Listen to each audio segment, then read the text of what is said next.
Good morning, it's 9 o'clock. This is the Morning Edge on Campus Radio. I'm Marilyn Fernandes between now until 9:05. The enactment of the Private Education Act has highlighted a positive reaction among the emerging monopoly of major institutions, as our correspondent Jayasri reports. Parliament passed the Private Education Act on December 1st last year to ensure that students get adequate protection against being awarded fraudulent degrees. Reactions to the new legislation has been positive, with Program Executive of PSB Academy Mr. Law Shuang Jie attesting to the necessity of having these rules. Yes, I think the Private Education Act is significant because it ensures that all private schools follow regulations and the students can be assured that quality education will be provided. But following rules is not the only consideration. The institution is also expected to be well established and adequately funded before it can operate in Singapore. Dr. Peter Waring, Deputy CEO of the University of Newcastle in Singapore, highlights how this act has established an emerging monopoly among the major players of educational institutions. Not all of the current participants in the private education market will survive the Private Education Act because it does impose a very significant regulatory burden. The costs of compliance are great. You might find that your particular school won't be able to cope with the compliance costs. This is Jayasri for Campus Radio. From protecting students from fraudulent educational degrees, a growing concern has been the lack of traffic safety measures taken to protect PSB Academy students following the accident last year in which a taxi crashed into 7-Eleven at Tiong Bahru. Natalie has more on the issue. Following an accident late last December, there is a call for higher safety measures for students and residents in Tiong Bahru. The taxi that crashed into a 7-Eleven store caused students at PSB Academy worry and anxiety about their safety. I don't think Tiong Bahru Plaza has done enough because the barriers are not helpful at all and the security guards aren't doing much either. Though after the accident they implemented security guards to be around, I still think it's not enough because the drivers don't really care. I think this was just one of those rare cases where the driver he made a mistake, because I've been here for close to a year and that's the only time I heard that kind of accident. PSB Academy students are voicing concerns not just for themselves but for the elderly in the vicinity as well. As students and elderly alike have to cross past the mall's car park and the loading and unloading bay, safety might be compromised should drivers be reckless.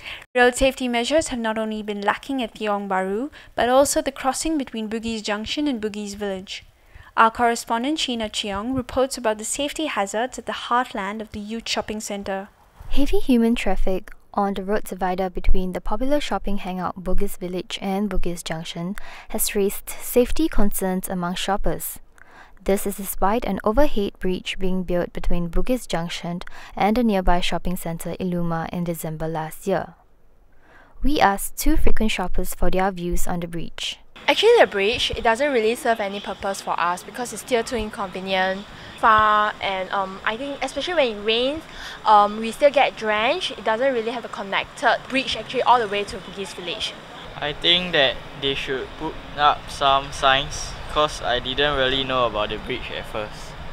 It seems that authorities will have to address this persistent heavy human traffic problem at Bugis to ensure a safe shopping experience for all. This is Sheena Cheong reporting for Campus Radio. Earlier today, I spoke with students of PSB Academy who are not only lashing out at the inability to implement traffic safety measures, but also at Sistic for failing to meet the deadline to reimburse their ticket money following the cancellation of the Killers concert. Here's more on the issue.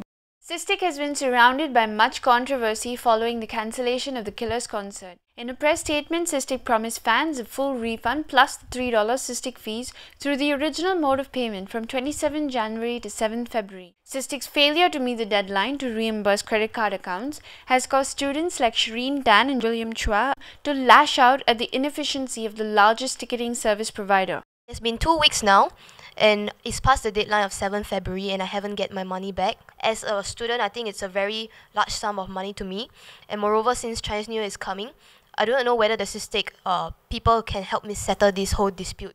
They said that our money will be returned on 7th of February and I didn't get the money before that, only on the deadline of it. However, not all students are expressing similar sentiments. Those that paid for the tickets with cash, like Tsitsi Liao, have reportedly been pleased with Sistic's efficiency in refunding their money. I paid for the ticket in cash, was worried.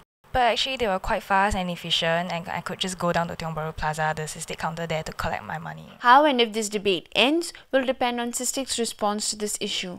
Thanks for listening. Join us again tomorrow for your Morning Edge.